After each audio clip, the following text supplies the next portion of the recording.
And for the purpose of this conversation, I guess I am an avid fan of metagaming, and I run a group based in Sweden called Gothenburg Megagames. But we're not as geographically confined to Gothenburg, as it were. We've done global national games, but also done games in Norway. I'm frequent in the London games, London Mega Games, as a player and as control and as game designer. I think that's it. I don't know.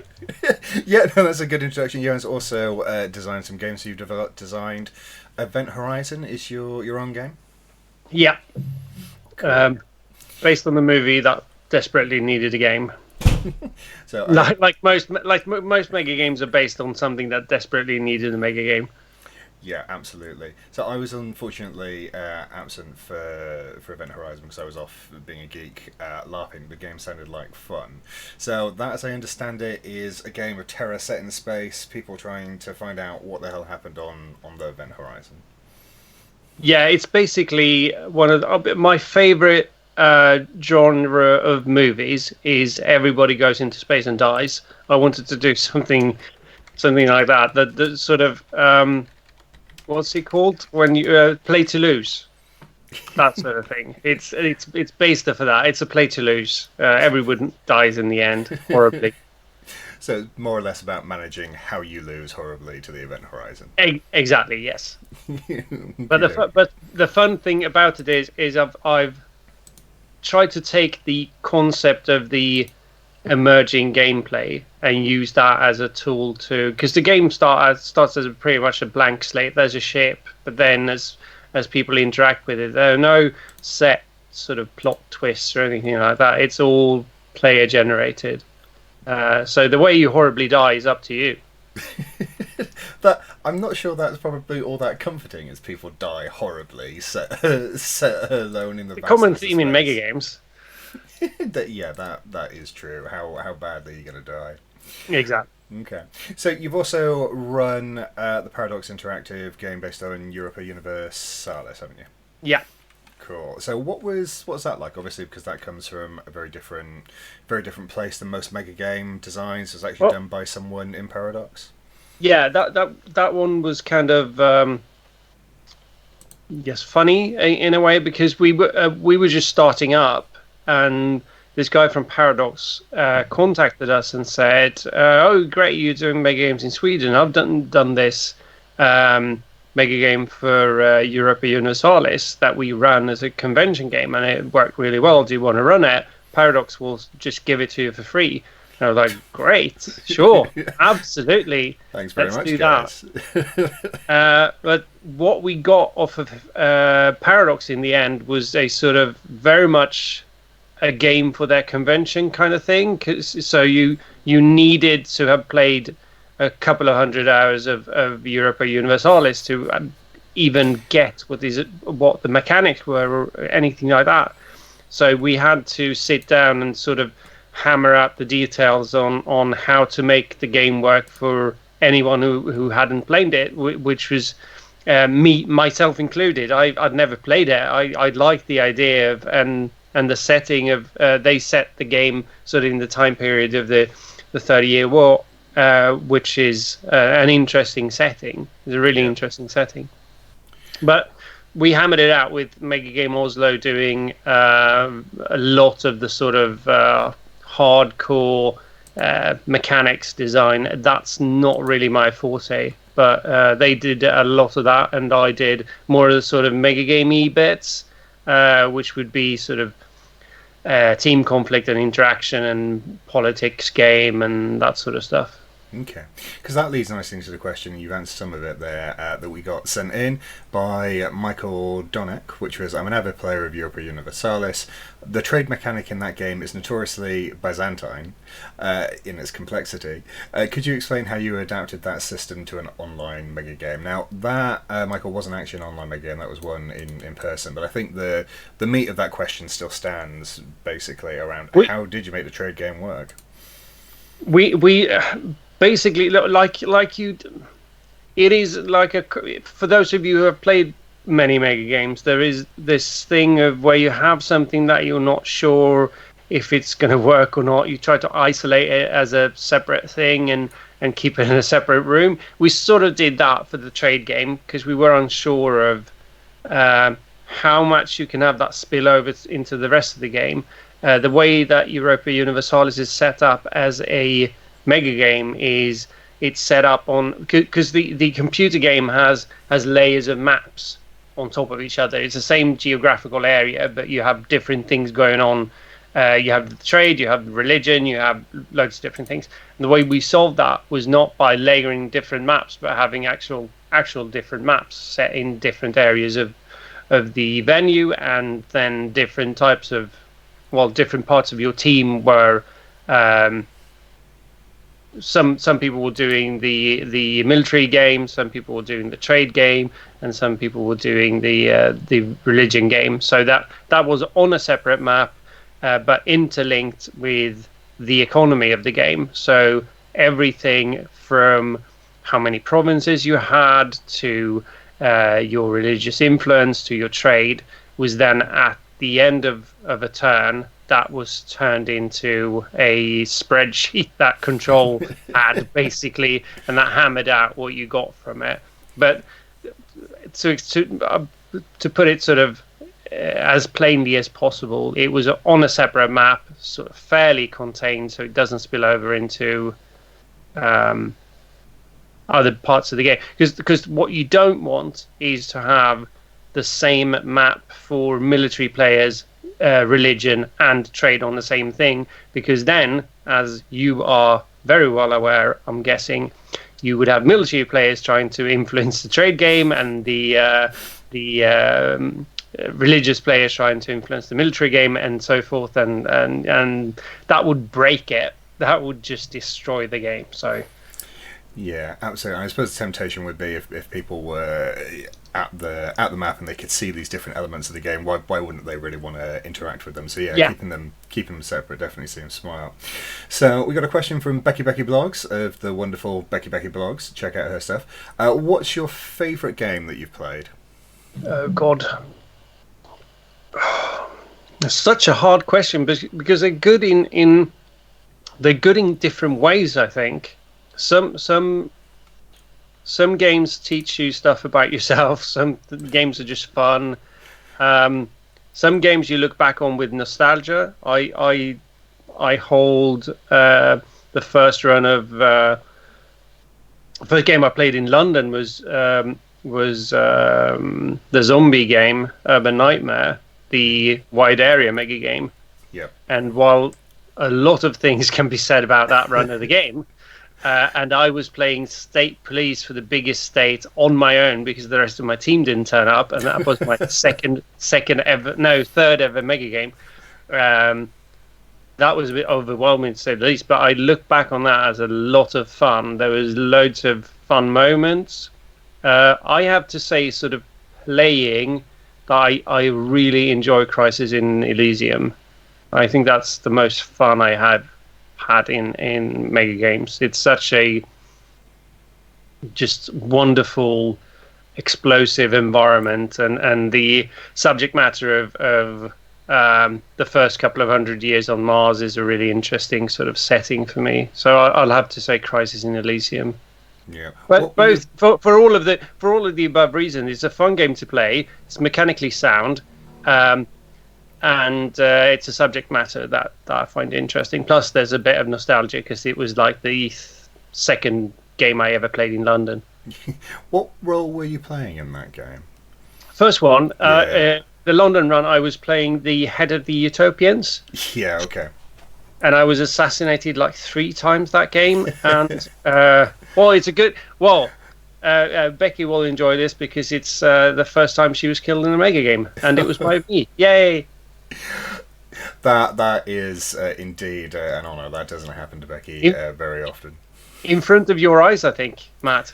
Yes, in front of my eyes. In that game, I was playing a very Frank Underwood-esque character, essentially trying to climb the greasy pole of political power by any means possible, which, for those who know me, isn't all that unusual. But yes, that was a lot of fun in that game. Becky says you're a fiend for killing her in that game. You're a fiend. Okay, so we got another question here from a game. Adrian, please, people, keep your questions coming along. And while you're here, please follow the channel if you want to see more of this. So, from a game, Adrian, how long did it take for Mega Games to catch on in Sweden? Did it take off straight away, or did it take a while? That is, I think, at least a two-part question. Because before we started doing Mega Games, there were Mega Games going on, but I had no idea about them, and they were sort of even more niche than they are today. It was something that you might do at a convention, and when I played my first Mega Game in Sweden, it was at a convention. It was like the second run they did. They've only done that was like their third Mega Game, and it was all very sort of, we do it once in a while, not very regularly, and with a lot of heart and passion, but not like a regular thing. Like in London, you could go to something these days, pretty much. Well, I say these days liberally, but, yes, but normally, pretty much every weekend. But I guess the question here is, how long did it take for us? Because that's the only thing I really can answer. And for us, we sold that first game within, I think, 48 hours. And that's kept going. The larger games we've done takes maybe 2 weeks to sell out. But if we put on like Den of Wolves, that's sold out within a week. Any popular title or like 40-player thing, that sells out quickly. When we do larger games, like we did Becky's Everybody Dies, which is like I think we capped at like 75 players. We were we filled the last spaces maybe a week before, something like that. But we're talking about like 5 spaces of people who decided not to play the game. The rest sells out fairly quickly.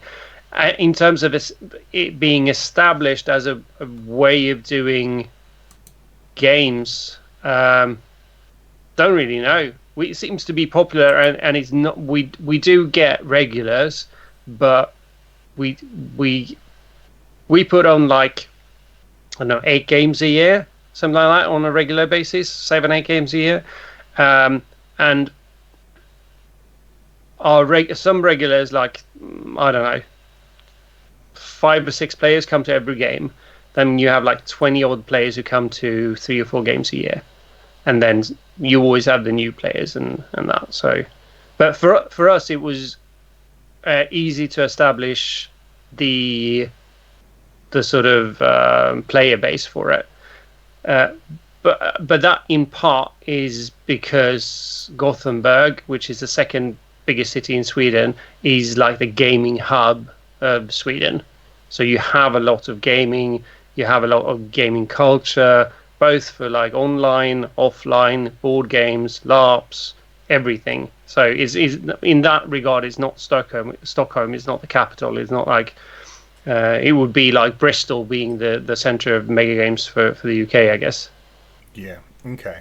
And so out of those players you seem to be saying you get a lot of new players every game there, which is absolutely great.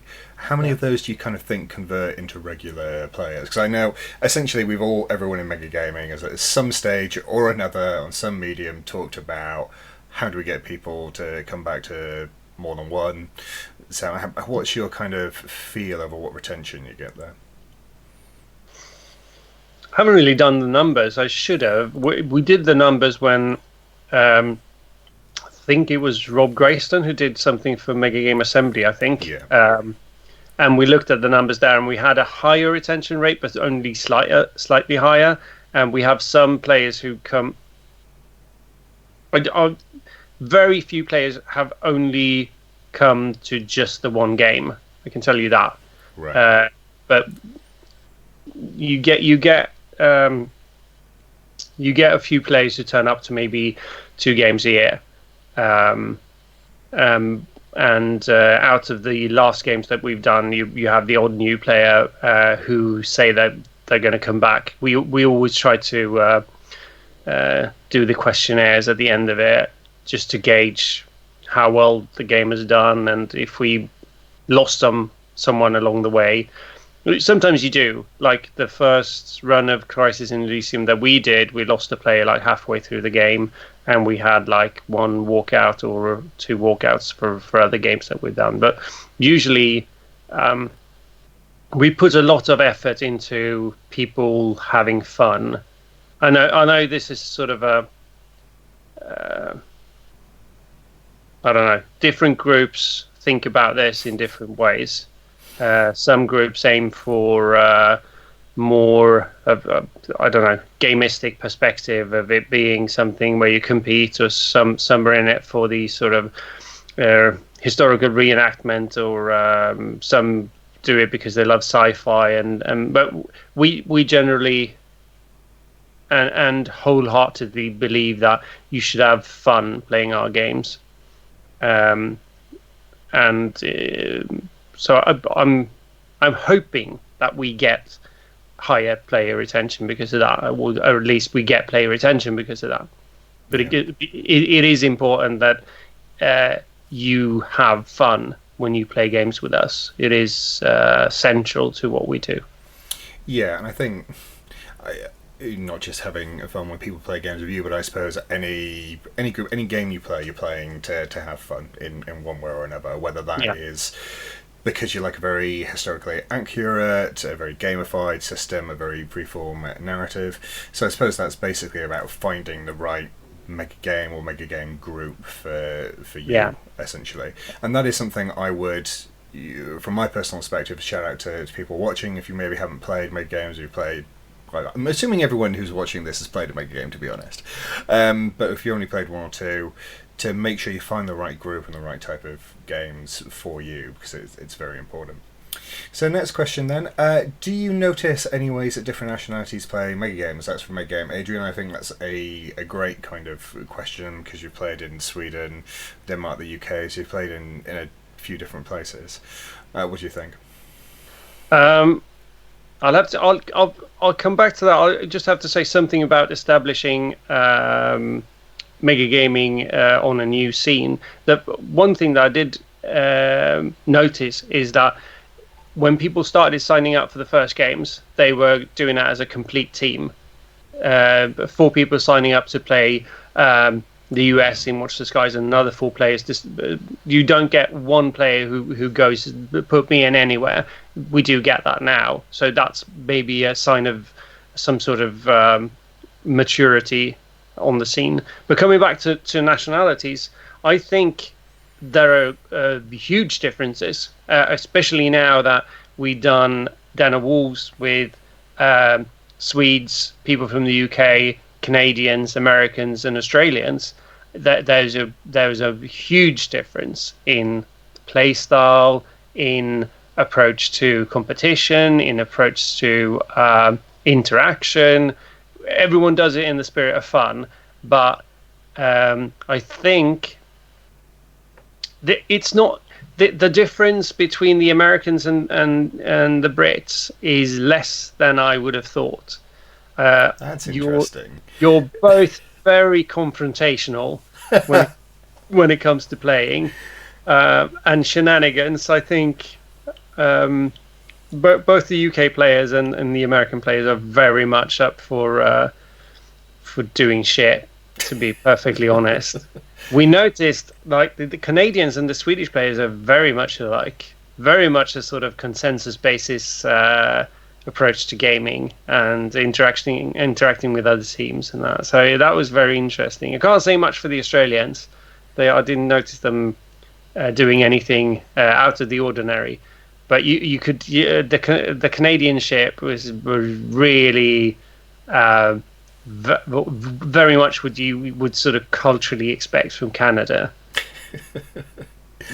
Very sort of laid back and by the book, and it was nice. It was nice to see. It created such an interesting clash of gaming cultures, because we did it like we had a Canadian ship. We had like two Swedish ships, and a couple of American.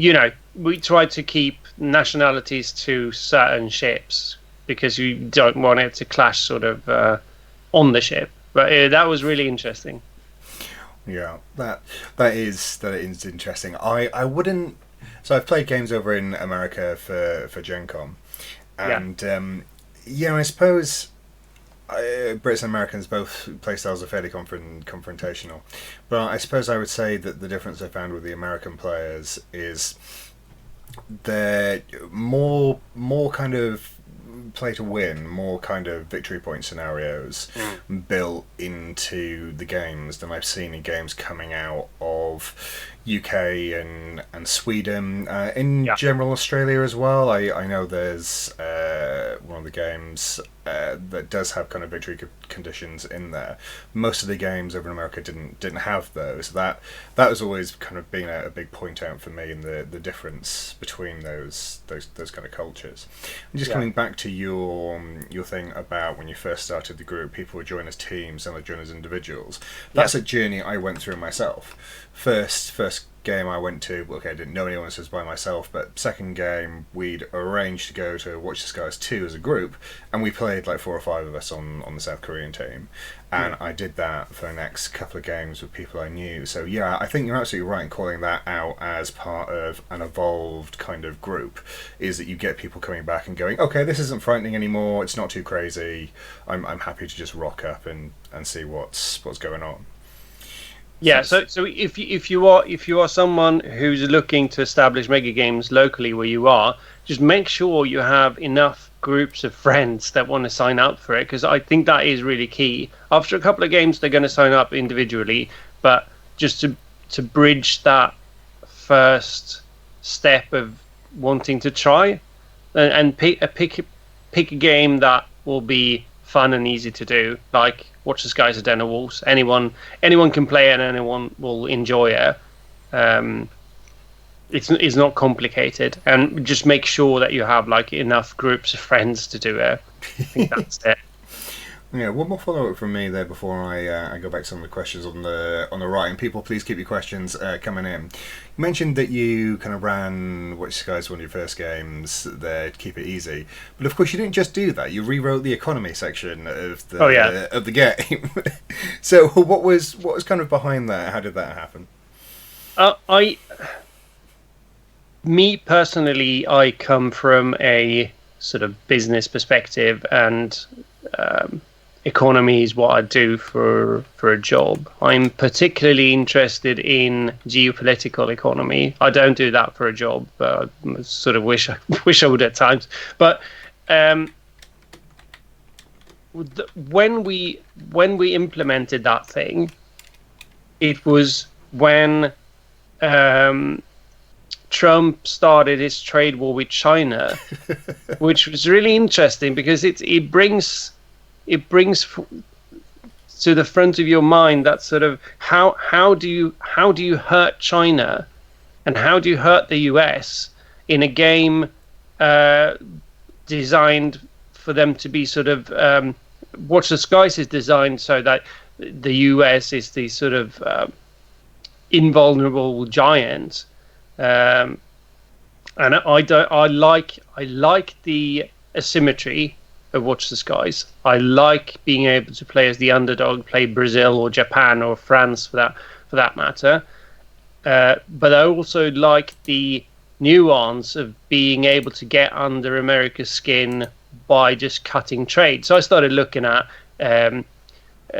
trade balances and who exports what, and that became really interesting. And you could get a very easy game to interact with, because we have made like a trading board for each nation where you can see your imports and your exports. And when you look at a country like China, for instance, they are very much self-sustained. They produce a lot of the stuff that they use themselves. They import stuff from like food from Africa, and they import some textiles and that from Indonesia. But apart from that, pretty much self-sustained. When you look at America, who do a lot of export, but they're absolutely not self-sustained. Yeah. They need to buy their electronics from China. They need to buy food from a lot of places. They need to buy oil from a lot of places. So, and that creates something to use in the sort of diplomatic discussions that you're having. Either you are a player who's very knowledgeable about these things, and you keep track of, like when you play with the mega game makers, something that is always fun is a lot of the players there know a lot about geopolitical history, so they know that there are hidden military bases or hidden resources or stuff like that from history, and they'll just use that in the game. But if you don't have that, it's a good way to find out how can I squeeze America.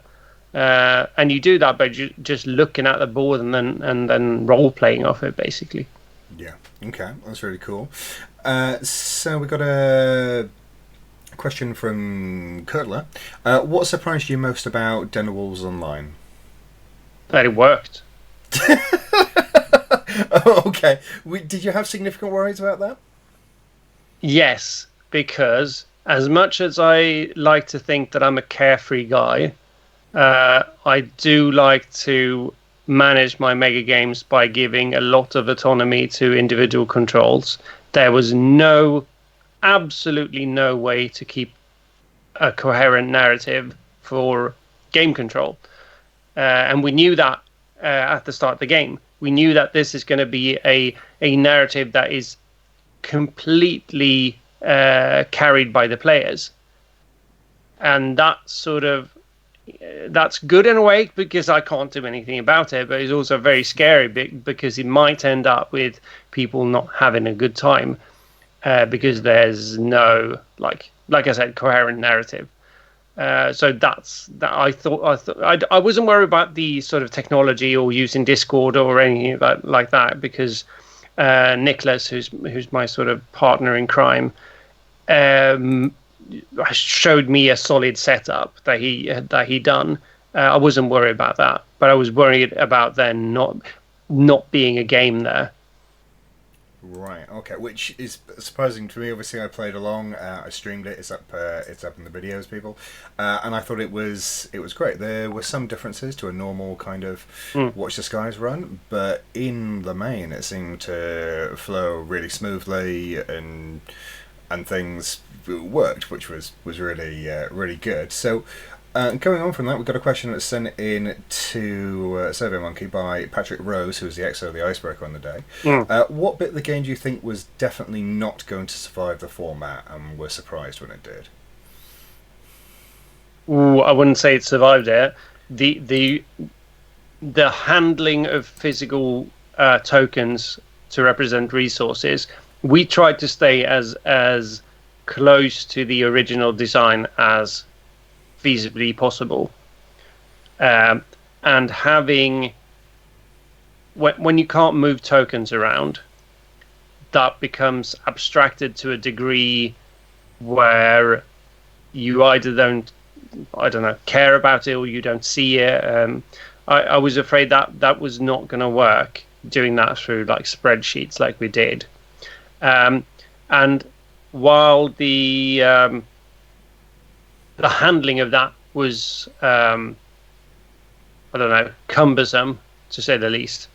It did work, but that was the part that I didn't know if it was going to hold up or not. It did in the end, but that was due to us having like 14 control helping us run the game. Have you got plans to change that for the next run? There is a discussion for those of you who are on the I think the Mega Game Makers group. There's a discussion there about the future of mega games and incorporating online bits and stuff like that. And I think there's a lot to be said about adapting a mega game to an online format, which is what we did, and designing for an online format, which is I think something that Peter Nixon is doing for his his American Football in the Future draft game. Yeah. Can't remember the name of it. I'm on your team now, Matt. So Yay! I have no idea what I'm doing, so I'm glad someone is on my team. I'm just going to find the name of that for people. So crack on. yeah. So basically, adapting a mega game that is reliant on a lot of, I would say, both physical components, the interaction of people in a physical space, and a lot of the cognitive bias that you get from just people trying to communicate effectively. Trying to adapt that for an online format is hard. It is very hard. Some of it gets lost. Yeah. And I would argue that you need to redesign certain parts of games if they are gonna work in an online format. But you have to take care so you don't inadvertently lose what makes the games interesting. Like Den of Wolves, for instance. That game is made interesting by a couple of bottlenecks in the game. There is a shortage of supply. There is a shortage of shuttles that make out the core of the logistics game. And if you automate all of that, then that part of the game is no longer interesting. Yeah. And fighting over who has the shuttle is bothersome and irritating, but it is a key part of the game. Yeah. Not getting the resources that you were promised is a key part of the game. And I think that is something we made a key point in the invites for the Den of Wolves game, that you should have played Mega Games before, because if you don't understand that a player's bias plays into what makes a game interesting, the fact that you can't speak to everyone in an efficient manner, that is part of it. Misinterpreting orders, a lack of information, a lack of time, a lack of resources, that is all what makes mega games interesting, at least to me. I think that's the key components to the format. It is very, very, very, very difficult to sort of optimize a game flow in a mega game. That's not what mega games are about. For me, mega games are about people interacting with each other to try, with limited information, to make decent decisions that moves the narrative forward. Yeah. It's not about optimizing your production flow on a vessel in space. That's not what Den of Wolves is about. No, although for when you're playing that ship, that's definitely something people will try and do. I think entirely agree there. Essentially what it's boiled down to for me for a long time is essentially mega games are about conflict. And that conflict can be driven from the interaction between teams or within teams, as Den of Wolves is from what you're trying to do on your ship and feed the fleet and the wolves coming, but essentially at the core of them, they have to have conflict of some type. And it's something that I've thought about for a while, whether we should be putting in kind of mega game handbooks and just saying that this isn't a safe space from conflict. Obviously, I'll say it now, we should all be making sure that mega games are inclusive and there's no racism or having a go at anyone for any of their life choices. But within the game itself, they're not safe spaces from conflict, because that is essentially, in one way, shape or form, that's what the games are about. Really, I wholeheartedly agree. I think the most common feedback we get from players who haven't played many mega games, and this was true for the online version of Den of Wolves as well, was that it was very hard to communicate with everyone you needed to communicate with in an efficient manner. And that is for me, that's at the core of, because when you do like crisis management, for instance, in a game format or in any sort of simulator format, that's what you're left with. You don't have enough time to speak with everyone. You don't have the time to properly brief everyone on what's going on. There's no way of having for everyone to have the complete picture, and that is key to the mega game experience, I think. And when I wouldn't criticize anyone for giving that feedback. My only response is you need to be playing more mega games. Yeah, because there's a way to handle these things that you get better with over time. And I know Yeah. compared to now, I've played 70 odd games since 2014, and categorically, I am better at crisis management. I'm better at resource Mm. management. I'm better at just being able to talk to people, and that's flowed through into my personal life, into my work life. Because what you do for 7 to 8 hours is talk to people and manage shit hitting the fan Yeah, yeah, essentially. absolutely. That's what's going to happen. Shit is going to hit the fan. We were speaking before this AMA about what picture I wanted to use, and I was trying to find my favorite mega game picture is one of me and Ed McDaniel. We're playing Dungeons of the Endor. We were playing the he was the high command of the sort of above ground forces, and I was his second in command. And there's absolutely amazing picture of us. Like 2 hours into the game, we managed to reach the first level of the dungeons, and we think you can see on our faces that we think we have everything figured out, and it's just amazing because when that feeling hits you, the first thing that should hit you as a sort of veteran mega gamer is, oh f, uh, something here is wrong, Yep. because that is the state that we thought we were in is unobtainable in the mega game. And as it would turn out, like 10 minutes after that picture was taken, we managed to take into the account the sort of physical stuff that we needed. We could get food down the dungeons, we could get torches down, we could get horses and just everything, but we couldn't get information down. We hadn't even thought about the flow of information, and that's what bit us in the ass. Like literally, like 10 minutes later, and then completely screwed us for the rest of the game. And that is mega games in a nutshell. You think Oh you've got yeah, it figured yeah, out. You've forgotten something yeah. somewhere you have forgotten. And that's not critique of that game. That is a feature of that game, if anything. And it was horrible when it happened. But like you say about you get better at crisis management. You get better at saying, "Oh crap, this is our problem now." It's not what we thought it was, which is often the case in crisis management. You think something is the problem, and then you immediately find out that something else is the problem, something you haven't thought about at all. So I think that is a really good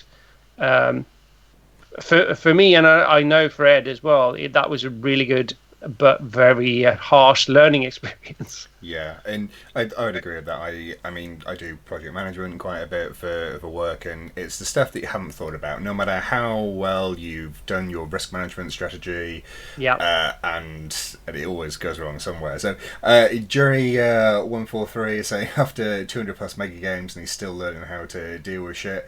I think that's that's all of us. All of us. So, thanks very much, people. Please keep your questions coming. Keep them in. For those watching, please follow the channel. I'd love to do more of these. In fact, I've got a bit of an announcement in that in a bit. So please follow the channel. A come-off question from Jerry. So, when will the next online mega game be happening?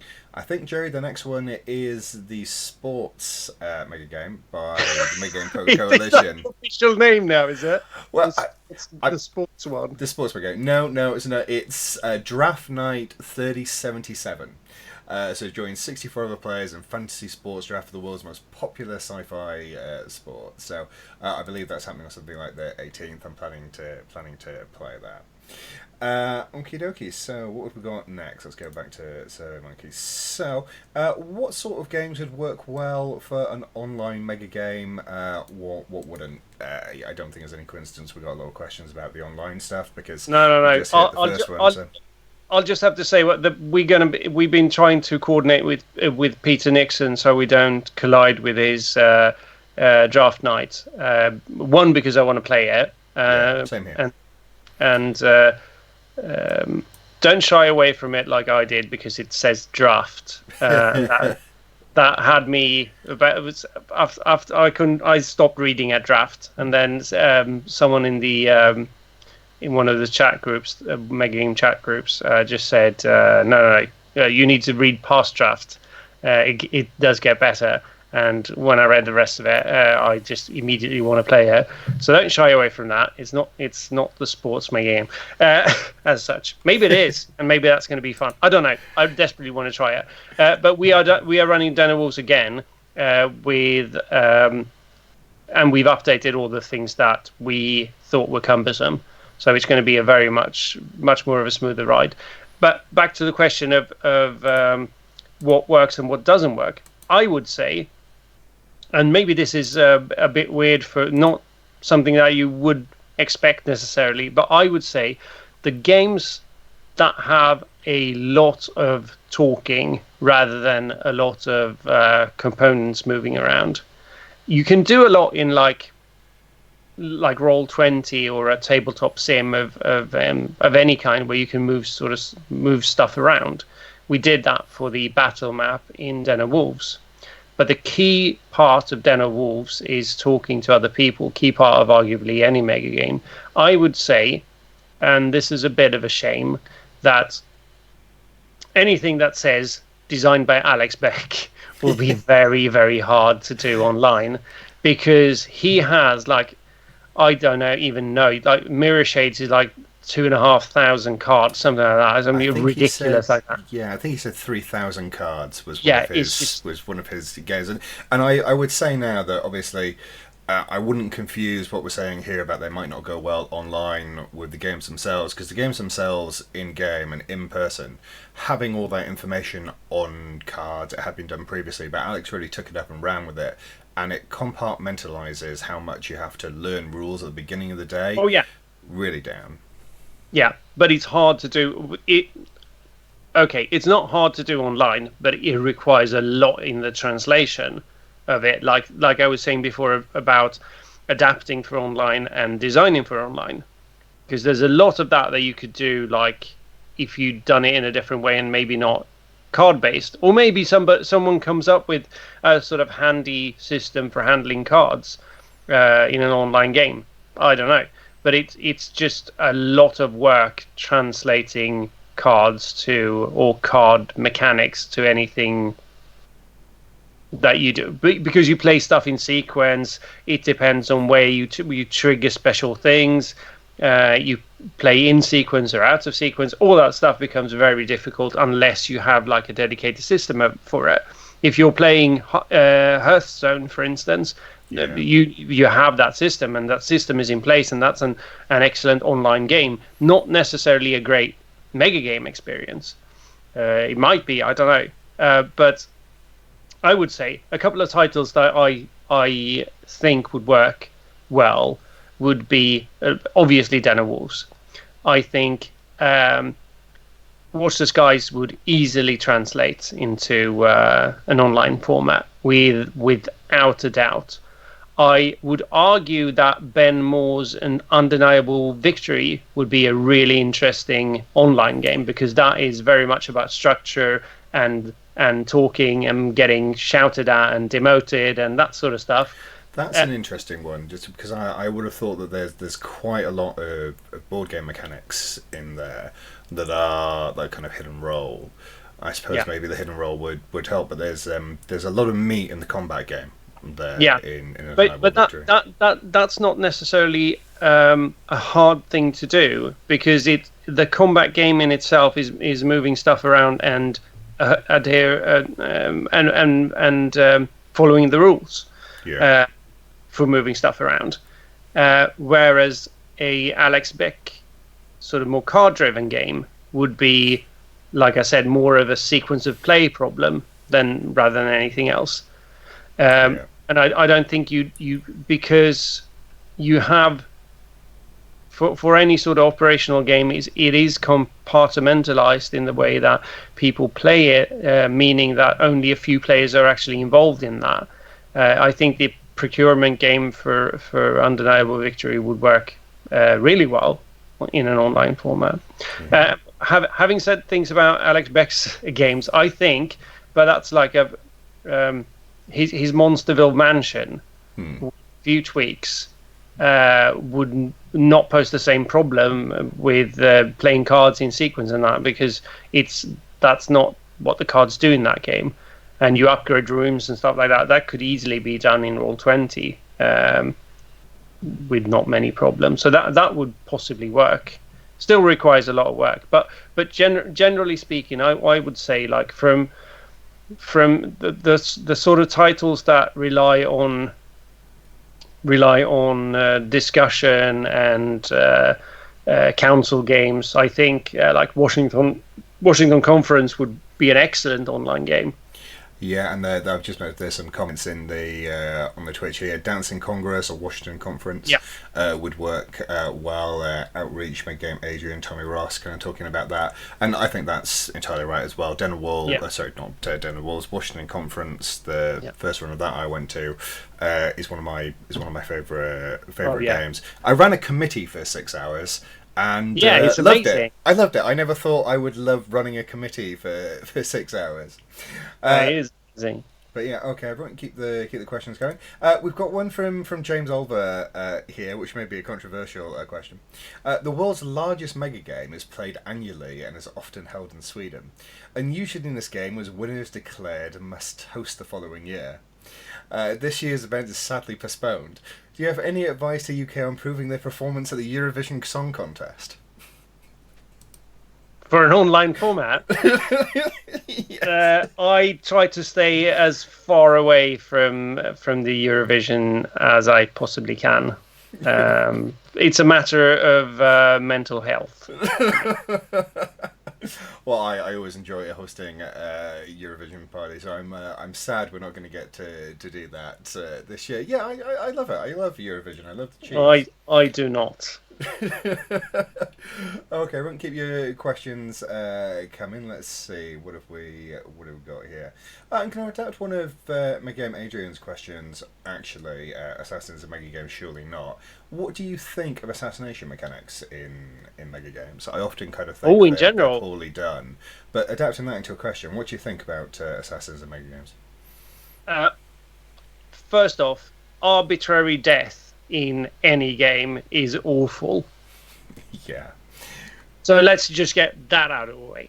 I think the general consensus, if I can sort of cite that, would be that assassination as a way to bypass negotiation is not a very good game mechanic. However, there are certain games I would say that quite a few of the historical games that I've played, where assassination is a sort of, I guess, more of an acceptable way of, I don't know, moving power from one person to the next. If done right, I think it is interesting. I think that you have to do it in a way so you don't sort of ruin one player's game for the sake of the narrative. Yeah. That is really hard, because some people just don't want to die in a game, even though it makes sense and it is the sort of only way for the narrative to progress. Some people just need to die at certain points. That's the way it works. But yeah, having said that, I think a player would be able to appreciate their own death more if it's part of the narrative in a clear way. So when they die, a bunch of things happen, good and bad, that opens up the game. I think in that respect, assassinations work. But just like arbitrary killings where you go, haha, I've got a card, so now you're dead, makes absolutely no narrative sense whatsoever. And like what we did for or I did for Event Horizon, is you basically can't die. You get horribly mutilated, but you don't die. That's not what you do in horror movies. It's a narrow escape. That's what you're after. Yeah, You you're you, after you that want the sense. hero. You want the hero to have a narrow escape. You want Bruce Willis to fall through several glass floors. You want Bruce Willis set on fire. You want him shot. You want him to sort of bandage himself up and keep going. That's what you want to do. Yeah, if someone's going to be carted off by a xenomorph, you want that to actually have some narrative Exactly. significance to it. Exactly. Pointless death is not a fun device. No. We got some stuff in the comments by Outreach2689. The best assassination in the best assassin mechanism in any game was in Shot Heard Around the Universe. Only 2 people could be assassinated, the 2 monarchists. It was incredibly difficult and it would destabilise countries involved. Yeah. I played one of the monarchs. It was important to keep my own team on board, otherwise they would kill me, which came a tough balancing act. And I think that's exactly what you want. You want it to be tied to something. So if someone ganks you, then it's because you did something, and there was appropriate ability to actually respond to that. Well, the way we ran it in Europa Universalis, I thought was interesting because you don't have a press game in Europa Universalis. You have a spy game, so what news you get is dependent on how much you pay the spies. But the spies were also the people who did assassinations. So they would get an order to kill someone, and then they would go to the person that was supposed to be killed and say, "Look, I hear you're about to be murdered. Do you want to do anything about it?" And they said, "Of course I want to do something about it. Tell me about this ambush." And then they spent loads of money trying to avoid the ambush, and we had very few player deaths, but a very, very very many interesting sort of points of interaction where there was an ambush and a narrow escape. Yeah. I think the narrow escape is the interesting plot device, not the assassination. Yeah, I kind of get asked it by some games sometimes on mechanics, and one of the biggest things for me is mechanics should very rarely just be held there in isolation. You want them to feed into the wider game, and you want them to do things. So with assassinations, that's a much more, what you're describing there is a much more interesting way, because you then get stuff off the back of it that isn't just player dead, sorry, we'll recycle your role. And we all know it's very, very difficult to recycle roles in mega games, because you almost certainly always come back as something that either isn't as interesting or can't affect the game.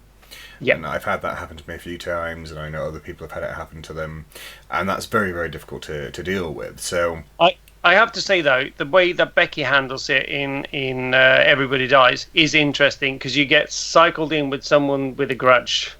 You get cycled in with an interesting story. You get cycled in just like people are cycled into the TV series. Yeah. Like all of a sudden somebody shows up who is important and who has certain plot points already attached to them, and that's interesting. But like you say, doing that sort of on the fly without having spare roles, no. Yeah, it's also a problem where I've had in games you'll be recycled back in. It is a pre-written role. It is obviously planned that you'll have something to do, but by the time you've died, that's gone. What was reserved for you has been parceled off to other players, and quite rightly, they're playing the game at that stage, and your role isn't. So that I think is a very difficult one. So last few minutes, anyone got any questions that they want to throw in? While you're thinking about that, we'll go back to one more question we had about walls. Please kind of follow the channel for me. That will help me do a lot, trying to hit 50 follows, so that would be great. So do you think not having a shuttle in dinner walls might lead some new player... Sorry, do you think not having a shuttle in dinner walls might leave some new players especially isolated somewhat? This is going back to what we were talking about, shuttles. Yeah, but that's the point. I'm sorry, Yeah. I have to be super harsh on that. Is the point of the shuttle game. Yeah. You are reliant on each other in that game. I see so many players going into dinner walls thinking that our ship will be all right on its own. That is not the case. Without the Aegis, you're fucked. and without the I don't know if I can f bomb on your show. Just did. You bleep me out. But uh, and the Aegis is done for without having access to food and water. So that is the game. Some ships have shuttles, some don't. Tough. Make sure you make friends with the people who do. So I think that is. I think the shuttles are if not the key feature of Den of Wolves, I'd say. Yeah, and I think it's probably to clarify that. I mean, you can still move around and talk to other people if you Yeah. don't have a shuttle. You just can't take resources with you. Yeah. So if you want to go talk to someone on the Aegis to scream at them that you've got shot and why the hell did that happen, you can still do that. By all means, go over there and give the Admiral a hard time. I encourage it. Do that. Give the Admiral a hard time. Yeah, as much as you can. Yeah, they'll appreciate it. They'll appreciate it. It's But I have to say, because this is also a thing that comes up often in Den of Wolves, is if I don't get my stuff, then I'm the only one who gets affected, and that's not the case for any ship. If you get if you have constant riots on the Endeavour, which is the science ship, the fleet can't do science. If you have constant riots on the Lucas, you can't get food. So they're all tied together, and you have to see your part in it, because that way you can put pressure on the others. You say, we've got these great inventions, but we're starving. So unless we get food, no inventions are coming out. And you can have you won't heal up pilots if you're playing the Salvador, because your morale is too low and you don't want to do that. So finding out what your key capabilities on your ship, what they are, is essential for playing the game. It does typecast you into a certain thing, but that's the case for every mega game, I think. Yeah, I mean, it's always been the matter at certain teams. Well, for most mega games, certain teams have certain kind of specialties. That asymmetric nature is what keeps things interesting. I think it's what keeps any game interesting, essentially. Even if you go to things like Twilight Imperium or Stellaris, these are all games basically where your races start asymmetrically in terms of the resources available and their abilities. So that is a key point of it. Okay, so any last questions for Johan? We've still got 13 people watching the stream. Thank you very much, everyone. Be sure to shoot it a follow. But if not, then thank you very much, Johan, for coming along and doing this for an hour. Thank you. Yes, thanks for Megagame Adrian. Just want to say thanks so much for setting this up. I'm really grateful to see you guys again. So yeah, thank you very much, Megagame Adrian. For everyone who's watching, so every Tuesday I'm going to be doing one of these AMAs with a new person, hopefully. On Tuesday I've got Becky Ladley of Pan Mega Games and Everybody Dies and Trope High. On Tuesday the 21st, I've got John Myson of Den of Wolves fame, Southwest Mega Games. 28th, I've got Jonathan Pickles, Copper, Cockroaches and Cows, and his hero game. And then on the 5th of May, I've got Mega Game Assembly lads coming on to talk about, I suppose, a more kind of a holistic view of how we view things and how we run Mega Game Assembly. And I've also got Ben Hirsch coming on at some stage to talk about what he does, because he does Mega Games inside his organisation for kind of medical training, and is also designing starships and six shooters. I'm also going to be trying to stream the upcoming online Mega Games, hopefully the next Den of Wolves, Sports Mega Game as it is now called, but is actually called Draft Night 3077. And there's a couple of online play tests going on, all of which I hope to be streaming, along with a regular Wednesday night Pandemic Legacy with Becky Ladley and Kristen Harrison of We Love the Internet and Mega Game Assembly fame. So thank you very much, everyone. Thank you very much, Johan. Please shoot me a follow. It would be much appreciated. And we'll see you again soon. Thanks very much, everyone. Bye-bye. Thanks. Bye.